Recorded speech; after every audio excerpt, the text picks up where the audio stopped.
अस्सलाम वालेकुम। आप news and views with Shahid Hussain देख रहे हैं। गुज़श्ता रोज़ नैब का एक नोटिस, एक लेटर जो है वो सोशल मीडिया पर, उसके बाद फिर मीडिया पर जारी किया गया पीपल्स पार्टी की जानिब से, और उसके बाद भरपूर मजम्मत की गई नैब की, और इसके अलावा काफ़ी तनकीद का निशाना भी बनाया गया। और उस लेटर के बाद जो है वो तमाम पीपल्स पार्टी के ख़ास तौर पर रहनुमा और सोशल मीडिया के ऊपर भी नैब के ख़िलाफ़ काफ़ी बात हो रही है कि नैब ने जो लेटर लिखा था सेक्रेटरी सर्विसेज को, जिसमें उन्होंने तमाम रिकॉर्ड मांगा है जो डोमिसाइल रखने वाले हैं, यानी कि देही इलाकों का, और उसके बाद वो शहरी इलाकों यानी कराची और इसके अलावा हैदराबाद में मुलाजमतें कर रहे हैं। और उसके बाद फिर वो ग्रेड 1 से लेके ग्रेड 17 तक का रिकॉर्ड मांगा गया है सेक्रेटरी सर्विसेज से। उसके बाद फिर काफ़ी भूचाल हम देख रहे हैं, मुख्तलिफ जो लोग हैं वो सोशल मीडिया पे बात कर रहे हैं, और उसके बाद फिर ये तासुर दिया जा रहा है कि जैसे ये कहा भी जा रहा है कि ऐसा लग रहा है कि ये नैब नहीं बल्कि MQM की जानिब से ही सारी कार्रवाई हो रही है। ये कार्रवाई कब और क्यों और किस तरह की गई, उसकी मुकम्मल रिकॉर्ड और मुकम्मल तफसीलात में लेके आया हूँ। और क्योंकि नैब आज खुद कोई भी कार्रवाई नहीं करता, जब कोई शिकायत मौसूल होती है या जब कोई जो बदइंसामी नज़र आती है तो उसके बाद ही फिर नैब शिकायत के ऊपर ही कार्रवाई करता है। उसकी मुकम्मल अप्रूवल के बाद ही जो है वो आगे कार्रवाई की जाती है। आज खुद ना तो नैब का डायरेक्टर या किसी भी तफ्तीशी अफसर की जानिब से कोई कार्रवाई सामने नहीं आती। ये जो कल लेटर लिखा गया था सईद अहमद साहब की जानिब से, यानी कि 5 जो तारीख को 5 मई को, और उसके बाद कल 11 बजे रिकॉर्ड मांगा गया था नैब का जो हेडक्वार्टर कराची में, वहाँ पर उस रिकॉर्ड का जो तफसीलात थी वो किसके कहने पर हुआ ये कार्रवाई, किसकी इजाज़त से हुई, किसने जो है वो इसमें इस सारे हिस्से में शमूलियत इख्तियार की, उसके बाद कितनी मुलाजमतें जो है दी गई हैं कराची और उसके बाद फिर हैदराबाद में, यानी कि देही जो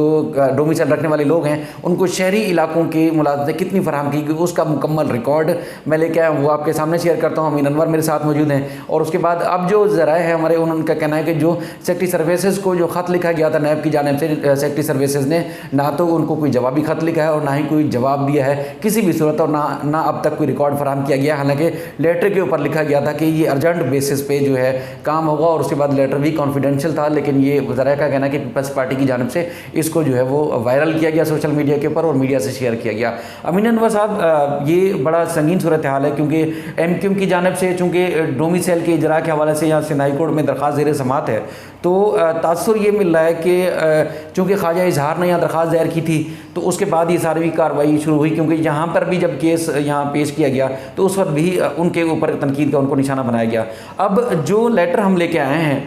ये एक्सक्लूसिव लेटर है, फ़िलहाल कहीं शेयर नहीं हुआ। उसके मुताबिक नैब ने किसके कहने पर कार्रवाई शुरू की, किन को अप्रोच किया गया था, किसने अप्रोच किया, और उसके बाद लेटर में कितनी मुलाजमतों का इंकशाफ हुआ है कि कितनी मुलाजमतें गैर कानूनी तौर पर शहरी कोटे के ऊपर दही कोटे के लोगों को जो है फराहम की गई हैं। जी शायद जैसा कि आपने कहा कि ये मामला कैसे शुरू हुआ और कब शुरू हुआ और किसके कहने पर नैब ने कार्रवाई की है, तो इसकी तमाम तफसीलात मैं आपको बताता हूँ। ये फरवरी 2020 में वज़ीर आज़म के जो मावन ख़ुसूसी हैं बराए एहतसाब शहजाद अकबर ने चेयरमैन नैब को एक लेटर लिखा था, जिसमें उन्होंने कहा कि सिंध प्रोविंस में जो है वो जाली डोमिसाइल के ज़रिए कोटा सिस्टम की ख़िलाफ़ वर्जी हो रही है, और शहरी इलाकों में ख़ास तौर पर उन्होंने कराची, हैदराबाद और सक्कर को मेंशन किया है। और उन्होंने लिखा है अपने लेटर में कि इन इलाकों में जो है वो शहरी इलाकों में जो 1974 का कोटा सिस्टम नाफिज किया गया था उसकी ख़िलाफ़ वर्जी की जा रही है, और उसके मुताबिक 40% कोटा जो है वो शहरी इलाकों का मुलाजमतों में होगा और 60% जो है वो रूरल एरियाज़ यानी कि देही इलाकों का होगा, जो अंदरूनी सिंध के एरियाज़ हैं उनके लिए होगा। लेकिन उन्होंने अपने लेटर में कहा है कि 2006 से ये देखने में आ रहा है कि ग्रेड 1 से ग्रेड 22 के जो अफसरान हैं, जो भर्तियां की जा रही हैं, वो जाली डोमिसाइल के ज़रिए देही इलाकों के जो लोग हैं उनके जाली डोमिसाइल बनाए जा रहे हैं, और उसके ज़रिए शहरी इलाकों का जो कोटा है उस पर उन्हें मुलाजमतें दी जा रही हैं। तो उस पर तहकीकात के लिए उन्होंने ख़त लिखा और उसमें उन्होंने उनके शवाहिद भी दिए हैं, और उन्होंने बताया है कि सिंध में जो कराची और हैदराबाद की जो उन्होंने रिकॉर्ड दिया है कि जाली भर्तियां की गई हैं। हैदराबाद में उन्होंने कहा है कि 5,550 अफराद को जो है वो इन जाली डोमिसाइल्स के ज़रिए शहरी कोटे पर भर्ती कराया गया। और इसी तरह कराची में 30,561 अफराद का उन्होंने हवाला दिया है, मेंशन किया है बाकायदा तादाद अपने लेटर में कि इन अफराद को जो है वो शहरी कोटे पर भर्ती किया गया है जाली डोमिसाइल के ज़रिए। और इन तमाम मामलात की तहकीकात के लिए शहजाद अकबर ने फरवरी 2020 में लेटर लिखा था चेयरमैन नैब को कि सिंध हुकूमत जो है वो ये इस तरह की करप्शन कर रही है, लिहाजा नैब ऑर्डिनेंस के तहत इन तमाम मामले की जो है वो तहकीकात की जाए। जिसके बाद आपने देखा कि एक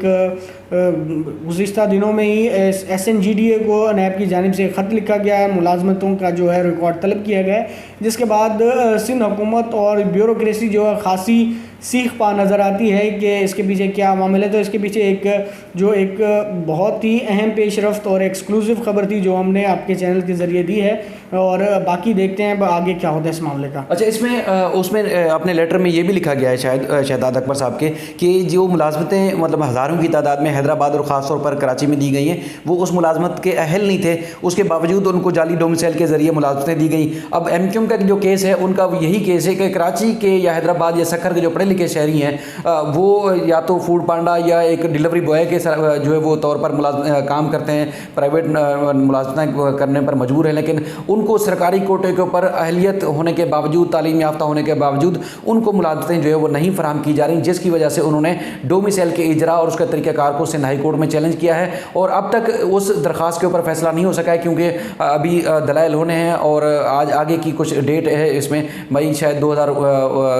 29 की डेट दी गई थी, लेकिन अभी दलाइल होना बाकी अदालत में अब तक उसमें फैसला नहीं किया गया क्योंकि इसमें ख्वाजा इजहार साहब की जानिब से जो दरख्वास्त में कहा गया है कि एक तो देही इलाकों के लोगों को शहरी इलाके के डोमिसाइल बनाकर उनको जो है वो शहरी इलाकों के कोटे के ऊपर मुलाजमत दी जाती हैं, लेकिन सिंध हुकूमत ने इस मामले पे एतराज़ लगाया है और उनके बाद उनके वकला ने भी इस बात पे जो है काफ़ी जो है वो नाराज़गी का इजहार किया और उसमें इसके खिलाफ दलाइल दे रहे हैं। दूसरा, चूँकि चेयरमैन नैब की अप्रूवल के बाद ही और शहजाद अकबर ने लेटर में लिखा था कि ग्रेड 1 से ग्रेड 22 के जो अफसरान हैं, जो मुलाजमीन हैं, उनका रिकॉर्ड फराहम किया जाए और किन किन पोस्टों पर किस किस जगह पर मुलाजमत कर रहे हैं। लेकिन नैब के जो एक लेटर लिखा गया है सेक्रेटरी सर्विसेज को, उनकी जानिब से उसमें लिखा गया है कि ग्रेड 1 से ग्रेड 17 तक के जो मुलाजमीन हैं उनका रिकॉर्ड फराहम किया जाए, लेकिन अब तक सेक्रेटरी सर्विसेज की जानिब से या सिंध हुकूमत की जानिब से ऑफिशियल नैब के ना तो इस खत का जवाब दिया गया है और ना ही कोई उनको रिकॉर्ड फराहम किया गया है। इस हवाले से क्योंकि बहुत ज़्यादा बात हो रही है सोशल मीडिया के ऊपर और बहुत ज़्यादा बात हो रही थी नैब के इस लेटर के ऊपर और नैब और उसके बाद फिर जो MQM का गठजोड़ के हवाले से ये सारी बात हो रही थी, तो मैंने सोचा इस मामले की तह तक जाया जाए और ये रिकॉर्ड सामने लाया जाए कि असल में मामला शुरू हुआ कहाँ से। जैसे पहले भी वजाहत कर चुका हूँ कि नैब अज खुद कार्रवाई नहीं करता जब तक उनको किसी भी की तरफ से कोई शिकायत मसूल ना हो, कोई तहरीरी तौर पर दरख्वास्त ना दी जाए या कोई तहरीरी तौर पर कोई उनको रिकॉर्ड ना मिले किसी भी इदारे के ख़िलाफ़, किसी शख्स के ख़िलाफ़, किसी भी माफियाज़ के ख़िलाफ़, उसके बाद वो कार्रवाई नहीं करते। और ये ख़ास तौर पर ये जो कोटा सिस्टम है ये भी पीपल्स पार्टी के दौर में ही जो है मुतारफ़ कराया गया था और उस कोटा सिस्टम के ख़िलाफ़ भी मुख्तलिफ सियासी जमातें बात करती रही हैं, लेकिन उस कोटे सिस्टम पीपल्स पार्टी के दौर में मुख्तस हुआ था उसकी भी खिलाफ वर्जी की जा रही है। इसलिए MQM और उसके बाद ये जैसे शहजाद अकबर साहब ने ख़त लिखा तो उन्होंने भी उस चीज़ की वजाहत की है कि कोटा सिस्टम जिस तरह नाफिज किया गया था उसके मुताबिक ही लोगों को मुलाजमतें दी जाएँ। किसी को मुलाजमत देने का कोई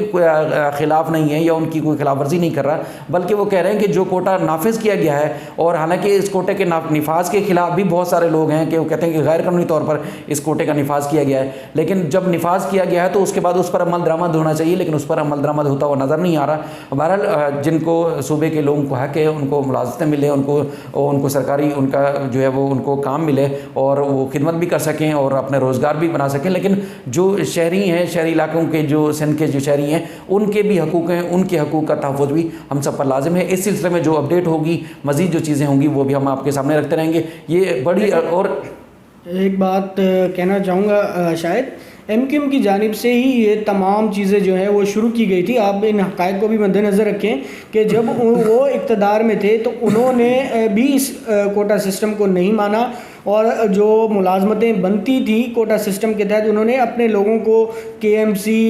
पोर्ट कासिम, KPT और तमाम जगहों पर KDA, KMC, SBCA में अपने लोगों को सिर्फ मुलाजमतें दी, जिसके बाद पीपल्स पार्टी को जब इक़्तिदार मिला तो उन्होंने भी इस को फॉलो किया और उसके बाद इन्होंने जो है वो अपने लोगों को ला ला कर भर्ती किया, जिस पर आप जो MQM भी चिल्ला रही है और दूसरे लोग भी चिल्ला रहे हैं। ये शुरुआत MQM की जानिब से की गई थी, जिस पर अमल दरामद पीपल्स पार्टी ने भी शुरू कर दिया है। बिल्कुल ज्यादती किसी के साथ नहीं होनी चाहिए। अगर कोटा सिस्टम नाफिज है तो उस पर अमल दरामद होना चाहिए और सूबे के लोगों का ही ज़ाहिर सरकारी नौकरियों पर हक है। अगर मुल्क के दीगर इलाकों से लोग आके फिर सूबे की जो मुलाजमतें हैं उस पर भी अगर काबिज होते हैं या उनको किसी तरीके से गैर कानूनी तौर पर नौकरियाँ दी जाती हैं तो वो भी गलत इकदाम है। बहरहाल हमारा काम था ये खबर आप तक पहुंचाना और ज़ाहिर फैसला तो जो एक कानून साज इदारे हैं, कानूनी इदारे हैं, कानूनी फोरम में उन्होंने करना है, लेकिन हमारा दोनों का मकसद यही था कि जो इसकी पसपर्दा चीज़ है वो आपके सामने रखी जाए। और पसपर्दा चीज़ ये थी कि शहजाद अकबर साहब की दरख्वास्त पे ही या उनकी समझ लें कि एक सिफारिश के ऊपर ही चेयरमैन नैब ने मार्क की थी यहाँ कराची नैब हेडक्वार्टर को। उसके बाद कराची नैब हेडक्वार्टर ने ही ये सारी कार्रवाई आगे शुरू की। फिर भी मज़ीद इस सिलसिले में आपको अपडेट करते रहेंगे। अपना ख्याल रखिएगा और देखते रहिए news and views with Shahid Hussain.